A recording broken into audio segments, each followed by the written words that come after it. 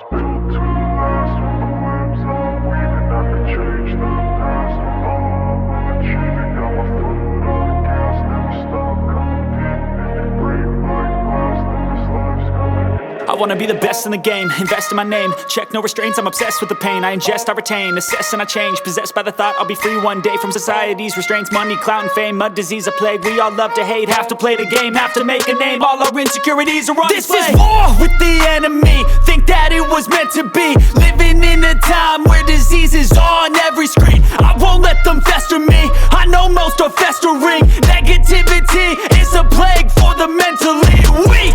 No mercy, all I got is working. Never stop searching, never quench the thirsty. I'm toxic and psychotic with this logic, you can't stop it. It's been chronic since I was a boy, so neurotic and chaotic. Built to last with the webs I'm weaving. I could change the past with all I'm achieving. Got my foot on gas, never stop competing. If you break like glass, then this life's gonna eat 'em. Make mistakes real fast, then you learn how to beat 'em. If you take off the cast, you can see all the healing. If the pain's in the past, move on from the grieving. Put your foot on the gas, no, never stop competing, yeah. I've been doing this, I'm on it.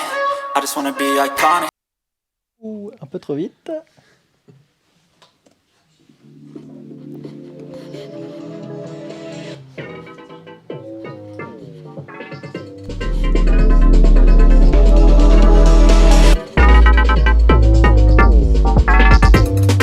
Voilà. Bienvenue à toutes et tous au Webmardi. I believe I have to talk in English tonight. Welcome everyone to the Webmardi. We just had the chance to look at the new video that we've made for this year to introduce the Webmardi. This video has been... okay, I'll just reload. Yeah, fully. I don't have the correct version. Okay, anyway. Yes, as usual. Yeah, all fine. Thank you. So, yeah, just have to move around in the slides. So this video has been made by two local artists, Michel and Eric. They are both working as a dev, and they also have a lot of interesting personal projects on their side. So if ever you are interested about what they do, you can take a look at their Instagram, YouTube channels. Let us know if ever you want some more news. I believe we also shared some information about them and their project through our social media.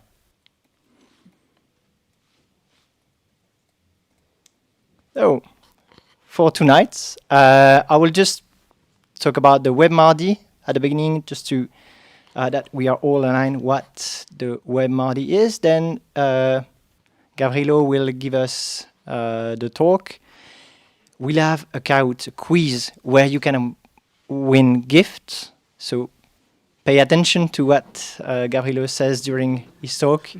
And then we will announce the next event and we'll proceed to the open mic. That's the place. If ever you have a cool project that you want to share with the community, or if ever you are looking for a job, or you are looking for someone to hire, that's the spot where you can come here in front and just ask the audience and inform the audience about it. And then we will have the apéro.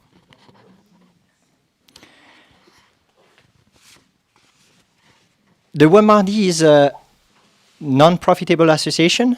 We run events in Romandie, 12 events per year. They happen every Tuesday, each month, usually on the first Tuesday, not this month though. And we have talked about design, coding, project management, strategy, and so on. So you can take a look at our program on our website, webmardi.ch, and you can subscribe to our event on Meetup. The Webmardi is organized by several volunteers. We have Nelson, he's right here. We have Alexia, Margot, Asia, which is not here with us tonight. We have Huli as well, Sébastien, Kevin, and myself. The Webmardi could not live without our amazing sponsors. They help us financially to finance the apéro, but also sometimes the location that we have to rent and all the material that we use for hosting the Webmardi and to have a nice evening. So thanks to all our sponsors. Tonight, the Webmardi is organized at Liip. Liip is a company which does quite a lot of things on the web, but not only. We also do mobile development. We do design, coding, even also analytics. So if ever you need anything about that, I'm working at Liip, so you can come directly to me or just reach out to them. For tonight, the restrooms are right here, and also important thing, there will be someone that will take picture during the evening. If ever you don't want to be on the picture, you can come to us during the apéro and ask us, and we'll find a way so you don't appear in the picture. We don't sell this picture or give them to our sponsor. It's just for us to promote what the Webmardi does on our social medias.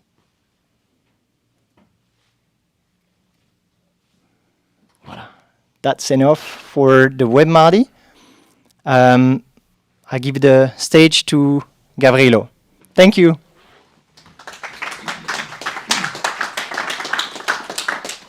All right. Thank you all for being here. So, just by the way, the talk will be in English, but je suis francophone.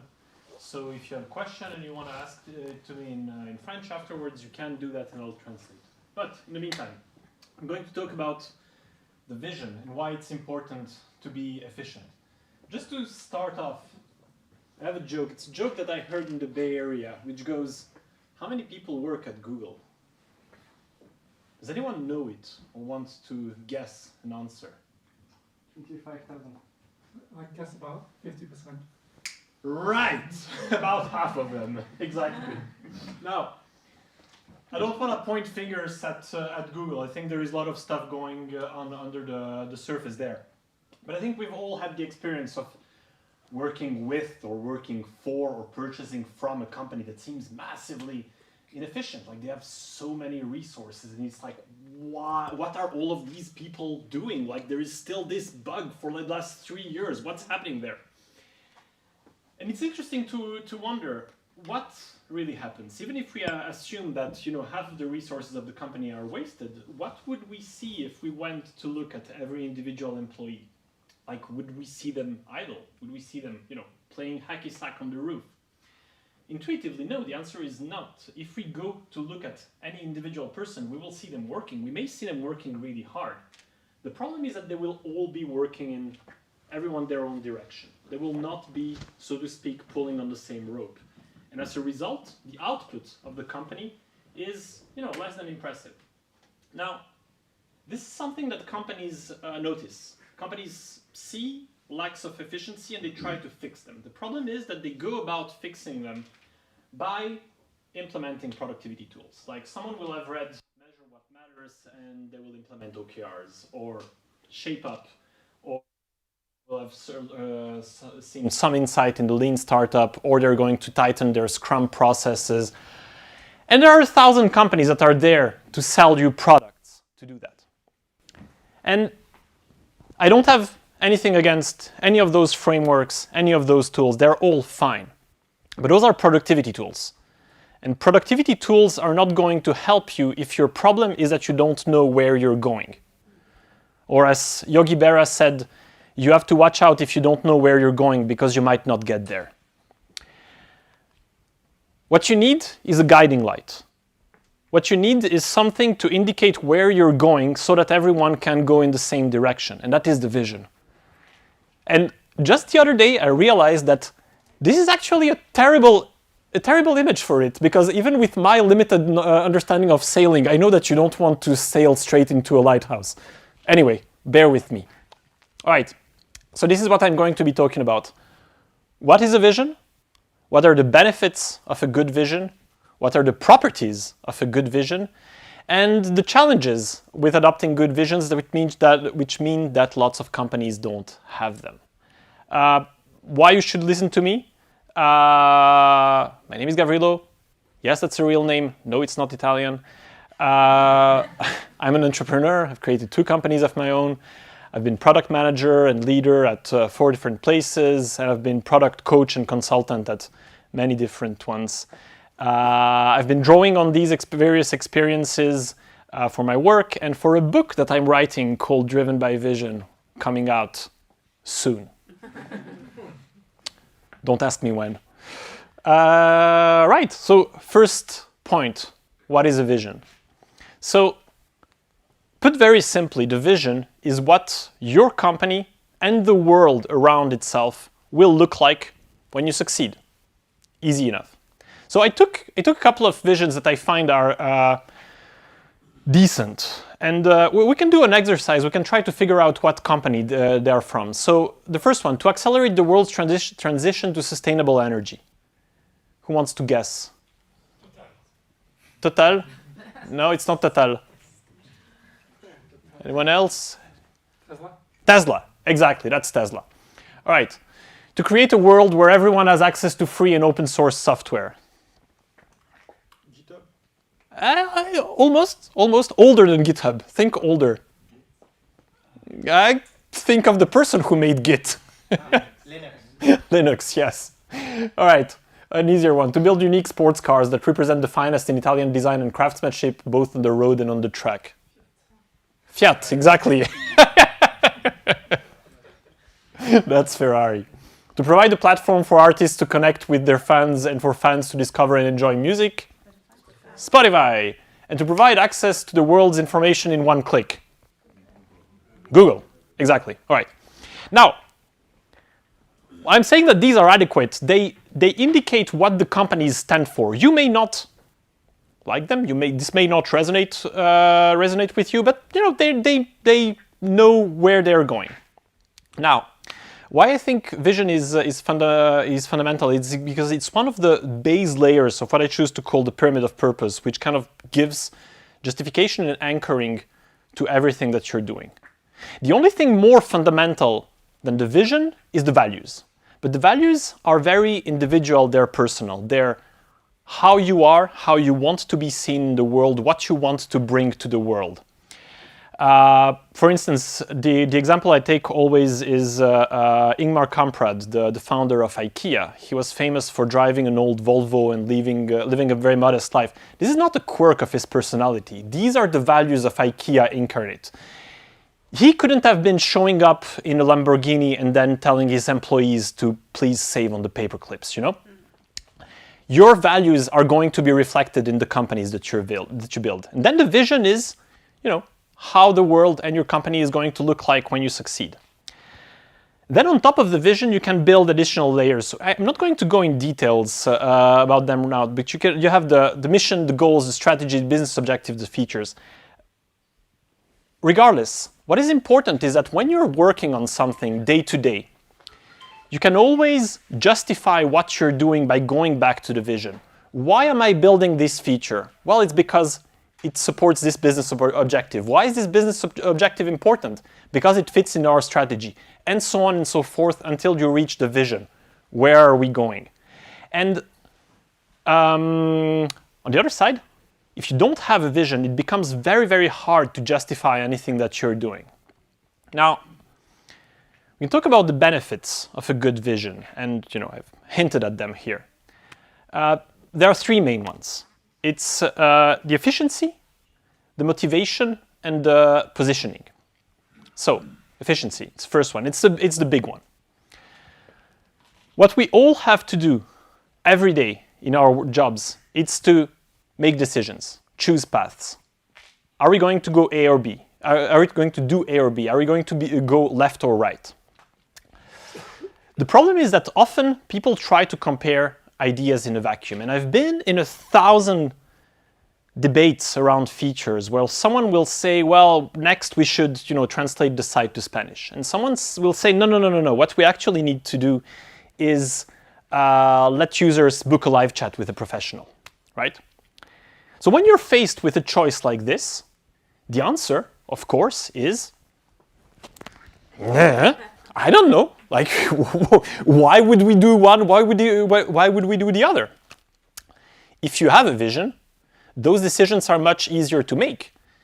If you are IKEA and your vision is to create a better everyday life for the many people, you're certainly going to translate the site to Spanish because very, very many people speak Spanish. Booking live chat with a professional is not something that may work. A different company, even if a different company in the same industry, may take the other choice. This is foreshadowing for later. Anyway, a clear vision allows employees to make decisions. If you're an employee and you know where your company is going, day to day you can make decisions. You don't need to be micromanaged. And it allows the company itself to avoid distractions, to avoid, bad acquisitions, launching projects that go nowhere, and so on and so forth. The second one is the motivation. And for that, I think that the best evidence I found is a quote I found in the archives of NASA, like when they were building the Apollo program. And there was a custodian who said, "I'm not mopping floors, I'm putting a man on the moon." Now, so this is someone who had a job that you might consider trivial, menial, mopping floors. But that's not how he framed it. He saw this as being one essential step towards a vision that is grand, that is ambitious, that is awesome, and that person believed in, right? If you are working towards something that you believe in, work will be much easier. I think we've all had experiences of working towards something that passionated us and it didn't feel like work at all. Last summer I made a tree house with my daughter. And like for people who know me, this is going to sound insane because I'm absolutely not crafty and I have no interest in that. But it was such a cool project and it was absolutely no work at all. If out of the blue someone had come out and asked me to sew 50 planks of wood to size, I might have suggested the place where that person might store those planks of wood. And finally, positioning. And in a talk by Rory Sutherland recently, he said, the valuable part of advertising, Rory Sutherland is an ad man. The valuable part of advertising is the process of producing it, not the advertising itself. Because it forces you to ask questions about a business which people mostly never get around to asking. What do we stand for? What's our function? Who do we appeal to? Now, I have incredible sympathy for this feeling, but also I feel incredibly sad that people don't ask those questions before getting to the step of making the advertising. Like, these are questions that you should have asked and figured out before you start making the product. And those are the questions that you need to ask yourself when you're coming up with a vision. So the vision will resonate with your target customers, employees, investors, partners. They will want to, work for you, work with you, invest in you, and so on. And if you have a clear vision, there will be people with whom it may not resonate, but that's fine. You will save time by not engaging with them. They're not your investors, employees, customers, and so on. But now, you may have noticed that when I'm talking about the vision, I'm rarely using the word vision without the qualifier good. So the question is, what makes a good vision? Because I've shown these visions, these kind of work, but they're not all made the same. There are other visions out there. So these are all visions, like actual visions of actual companies. Provide the world's best customer experience every day. To be Earth's most customer-centric company. To be the standard of excellence. To be a company that inspires and fulfills your curiosity and to power prosperity around the world. So, we're not going to do the exercise of trying to figure out whose company they're from, because it's not possible. Even if I tell you, these are the visions of these 5 companies, can you even connect the pairs? I've seen this slide a billion times, and like, for a couple I have doubts. I know that to be the standard of excellence, for instance, is Deloitte. So we can ask ourselves, like, what's wrong with them? So for me, a vision needs to have 3 qualities. It needs to be non-trivial, it needs to be prescriptive or descriptive, and it needs to be awesome. Non-triviality is the easiest one to explain. Non-triviality is the vast majority of cases means you can argue the opposite. If the opposite of your vision is just plain stupid, then it's not a vision. So, again, here, to be the standard of excellence. Well, it's like, yeah, no shit. Like, you don't want to be the standard of mediocrity. Like, really, how bold of you. You can't argue the opposite, so it's meaningless. And if you can't argue the opposite, it's just an operational imperative. Okay, you need to make good work. Yes, good. If you have a good vision, you can argue the opposite. So IKEA, to create a better everyday life for the many people. You can have a company like Vitra that says to improve the quality of homes, offices, and public spaces through iconic products created by great designers. Right? Both are in the same industry. Both are in the business of selling furniture. They're going about it in very different ways. They're selling very different kinds of furniture because they're seeing a different future. And Vitra, by the way, is a company that typically may choose to do a much more bespoke stuff that IKEA wouldn't do. Or you can think of, Apple and Microsoft and Linux, 3 companies that kind of, in a broad sense, tackled the problem of bringing a computer on every desk. They went about it very differently because they saw a very different future for the computer. Which is wrong? Which is right? There's no answer. All 3 of their visions are very valid. Now, in very, very rare cases, your vision isn't something that you can argue the opposite, but it's something that only you can do. That was the case for Google, to provide access to the world's information in one click. When they started off, only they knew how to do it. Now, I'm not going to go into it because it's a whole kind of worms, but there are lots of reasons, kind of systemic reasons, that make companies think they are in this situation where they are not. This is just like extraordinarily rare. Okay, second point. A vision should be prescriptive and descriptive, or descriptive. It's kind of 2 ways to see the same thing. Again, the vision should prescribe what you should and should not do, right? From your vision, you should be able to derive what is good or bad to do in your backlog, if you have a backlog. Or put it differently. If you showed it to someone who has no idea what your company is, from your vision, they should be able to picture where you're going. They should picture it. Sorry, maybe that works just for me. Okay, and finally, and this is not so much like a hard requirement as it's a very important nice to have. Your vision should be awesome. Again, I'm not mopping floor, I'm putting a man on the moon. Putting a man on the moon, that's pretty awesome. If your vision was, we are going to increase our sales by 15%, it's like, yeah, okay, I don't give a shit. The final point, like, what are the challenges with adopting good visions? Because many companies, actually most of them, don't have good visions. So, there are 2 explanations for that.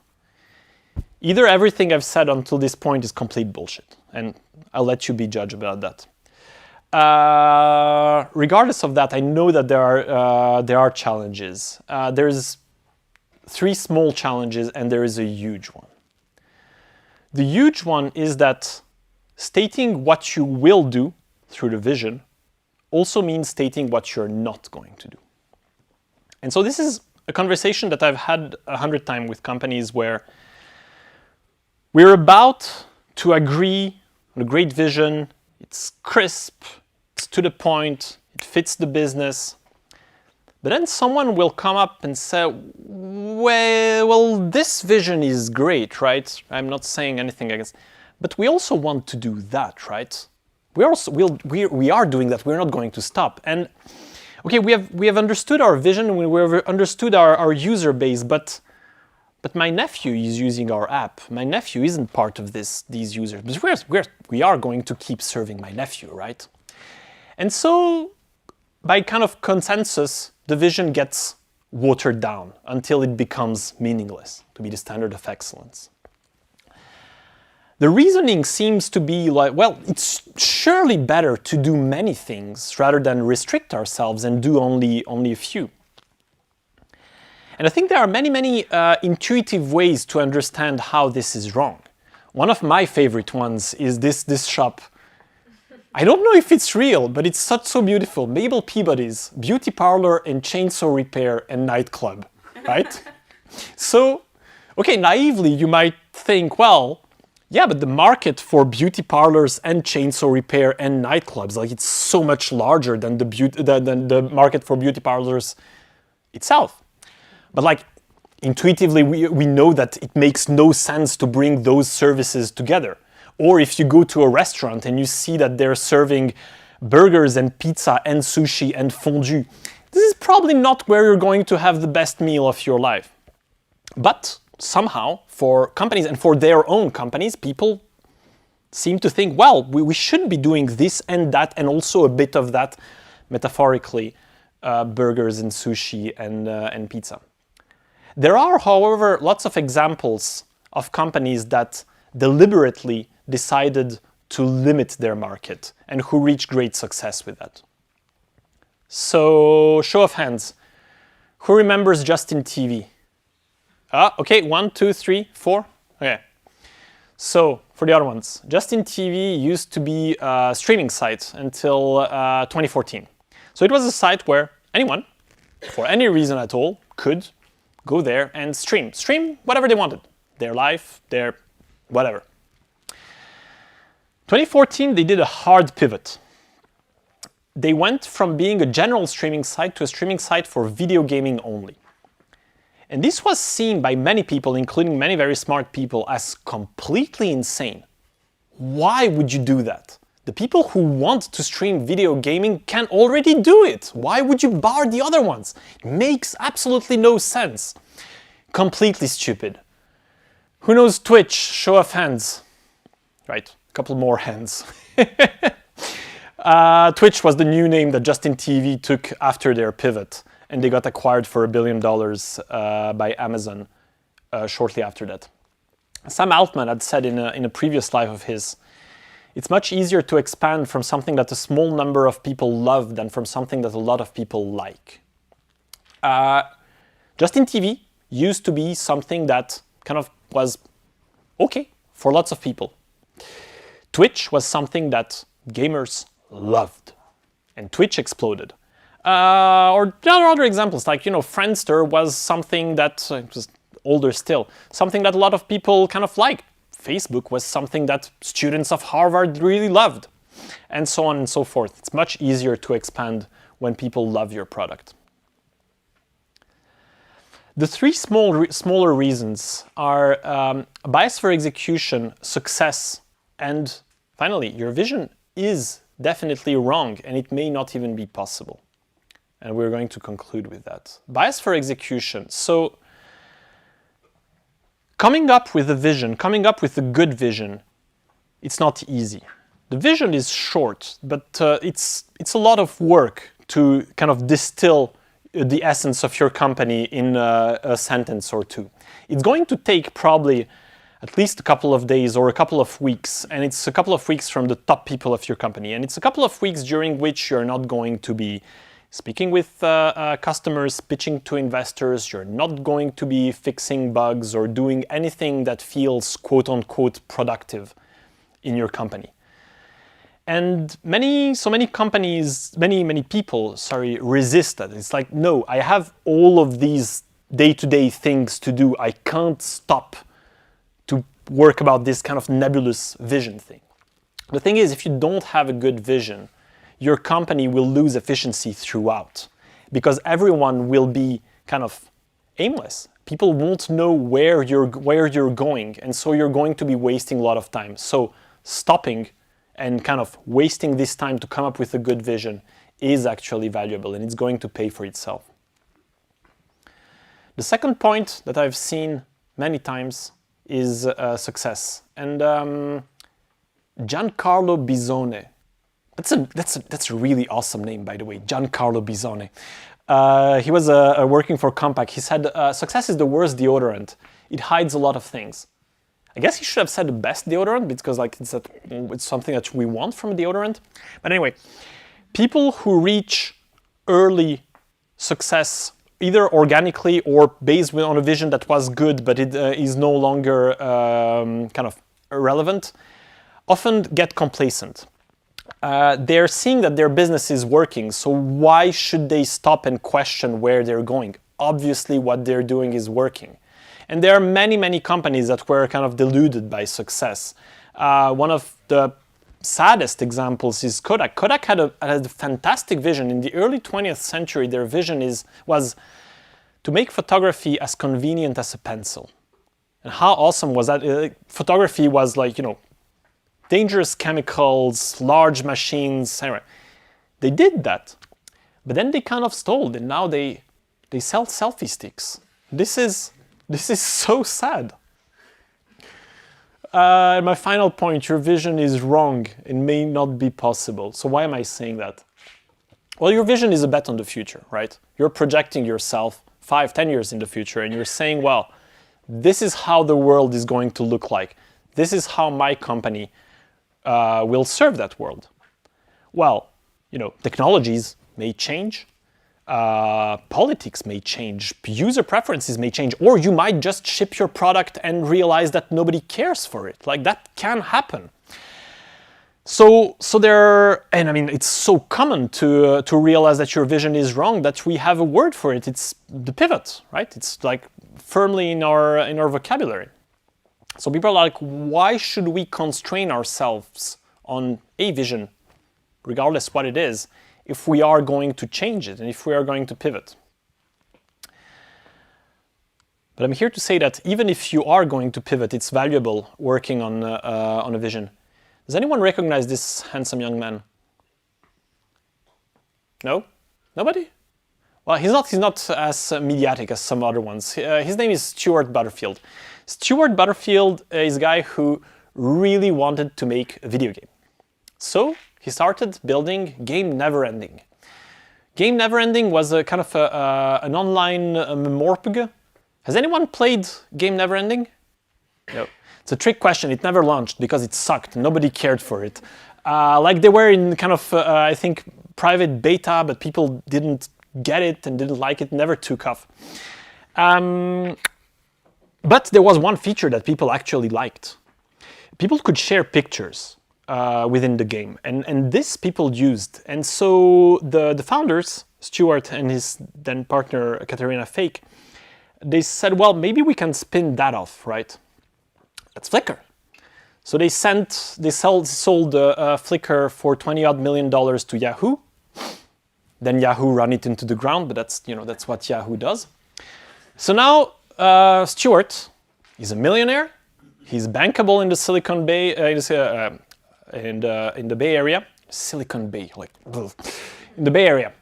He starts on his dream project to build a game. Glitch. Has anyone played Glitch? There's a pattern here. No, Glitch didn't launch because people didn't get it. It didn't work. It didn't work. Glitch was developed by a remote team. So early on in the development process, they realized that there wasn't really a communication tool that was usable to coordinate this team. And so they were like, well, let's make something for us, We're going to be so much more efficient afterwards. Let's Slack. So one way to look at it is that Stuart became a billionaire by consistently fucking up his video games. It's one way to look at it. Another way to look at it is that, yes, he had visions that didn't pan out. But while he was working with dedication with his team towards those visions, they developed other things that were valuable. The thing is, they would never have developed those features in the vacuum. They didn't know that there was a market for a photo sharing tool. They didn't know that there was a market for a team communication tool. They built it in service of something larger. And I have hundreds of such examples. So even if you know that your vision may not pan out, may end up being completely wrong, you still need the vision to provide focus and to provide motivation. I'm going to leave you with this. So we're scratching the surface. There is lots of other things to talk about. Happy to talk about it in the Q&A, at the apéro, or hit me up. My name is Gavrilo. Thank you for your time.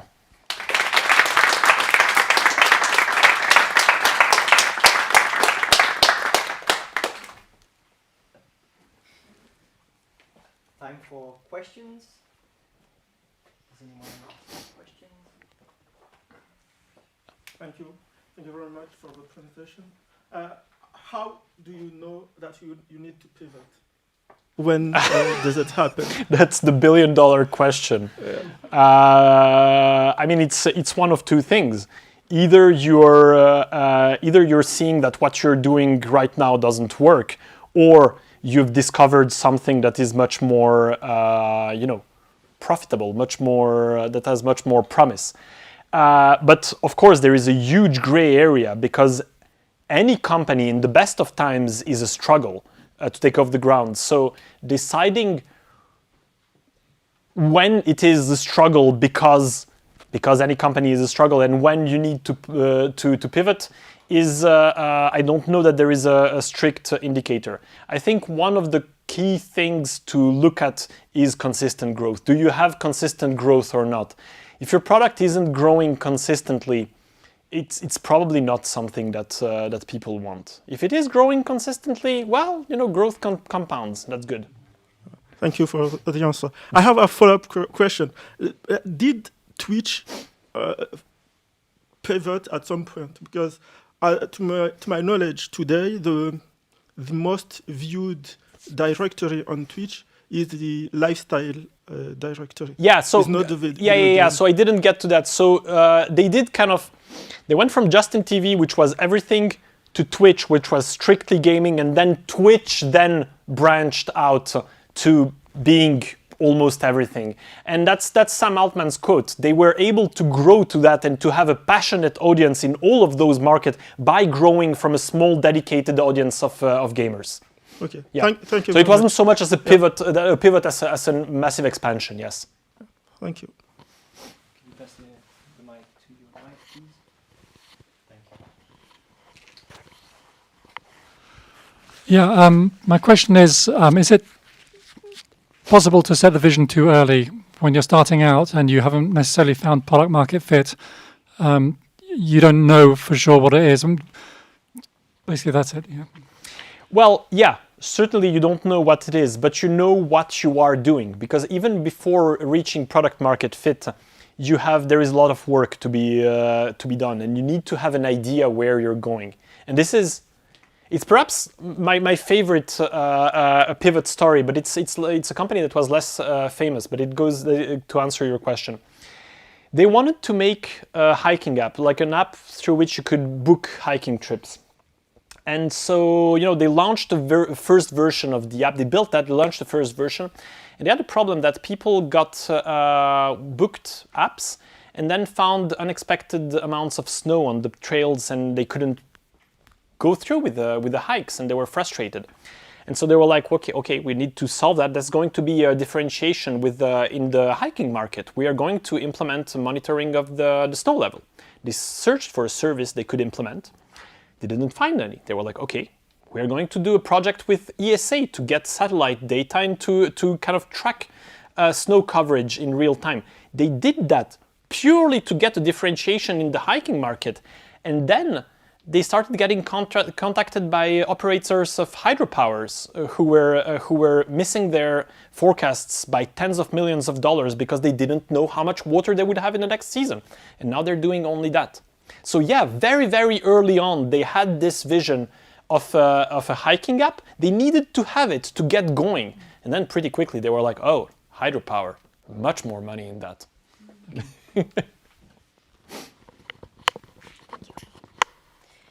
In the absence of a vision from the larger organization, do you think there's opportunity for a product manager to set a vision within the team? In the absence of or in the framework of? Look, fish rots from the head down. So a company that doesn't have a vision, it's very challenging. Now, if you have sufficient leeway in your part of the business, if your purview is sufficiently well defined, you have to handle kind of this product or this area. Yeah, sure. It's going to be more valuable to have a vision for your area than not. The risk that you might have, and what often happens in companies that don't have a vision, is that projects get cancelled because people were working in good faith on something that management didn't want, without communicating it. It's like, oh, well, by the way, this wasn't the right answer. Stop doing that. So that risks happening. But yeah, it's still better to have one than not. Then, in the framework of, if you have a good vision for the company, then yeah, definitely you can make visions for smaller part of the product or sub-products, and that makes a lot of sense. Okay, thank you.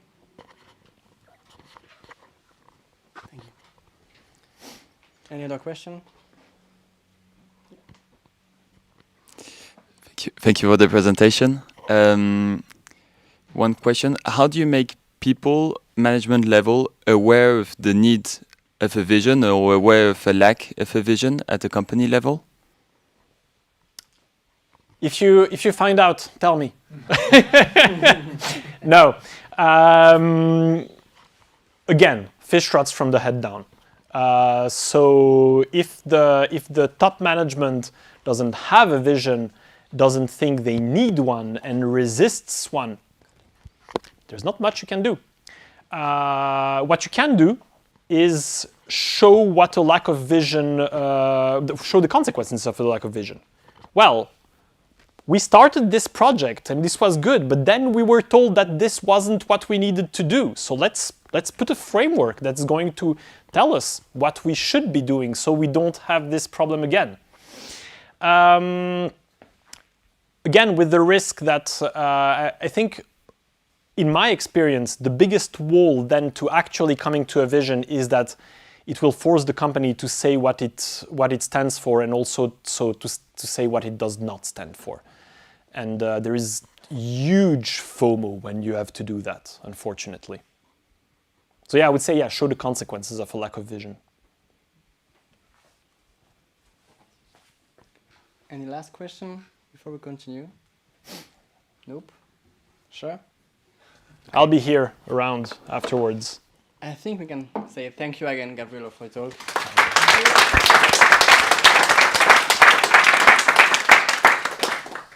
Thank you for having me, and thank you for the organization.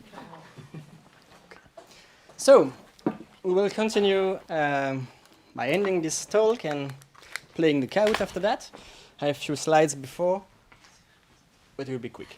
So, the next slide is about the next Webmardi. It will be also in English.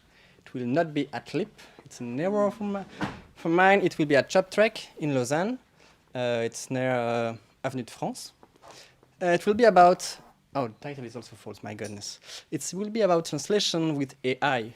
Does it okay or not okay to translate websites with AI, and how does it impact your SEO? SEO, sorry. Yes, not this title. It will be in English, it will be the 4th of February, this is correct, but not in Liip, but Job Check. If you are interested about SEO or what's the impact of the AI stuff in the SEO world or translations, it could be interesting for you. And maybe people that work in this field. So just tell them. The meetup is not already live, I'm not sure. It will be at the end of this event. The open mic session. For those that never been at a Webmardi, who never came to a Webmardi? Okay, so most of you. We have an open mic session, so you can come here if you want to. I will move the slide to the not yellow one, so you are not have a yellow bar on your head. If you want to say something in front of people here, this is the good place. If you're looking for a job, you're looking for a stage, you want to share something about your work, open stuff, or whatever you want, this is a good opportunity to talk to people before we have the apéro, of course. Does anybody has the courage to say something?